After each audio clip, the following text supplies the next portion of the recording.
If your landlord was honest, he would have asked you how much you wanted to leave the garden as it was. You just mostly hear about the ones who are. That official "I just want to work in my garden and play with my chickens" shirt is correct. However, most people are somewhat selfish, and it is relatively rare for someone to volunteer to pay for something they think they might be able to get for free. Kinda the same here. Fully furnished small 1BDR apt to my liking, and was asked upon the end of the lease if I can possibly leave it as it for future tenants. We agreed on a price. Win-win. Official "I just want to work in my garden and play with my chickens" shirt. Tank top, V-neck. Ladies' tee for men and women.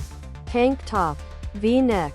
The balcony yard difference is that a landlord might reasonably expect someone to take their items off a balcony, someone to dismantle their garden.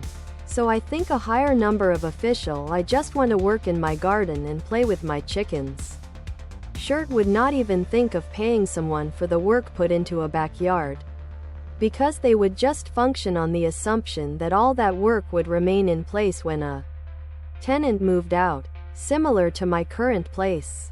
When I move out, the new tenants are going to be set. My landlord takes the material costs off my rent, and so far I have. Official "I just want to work in my garden and play with my chickens" sweatshirt.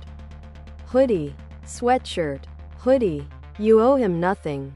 This. They can pay you for improvements they've allowed you to make over time with your own money. In fact, a similar thing happened to me at my old apartment. Then I granted permission to repaint the official "I just want to work in my garden and play with my chickens" shirt.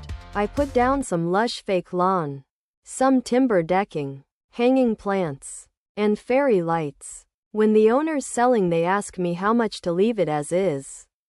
I set my price and was literally paid to move out.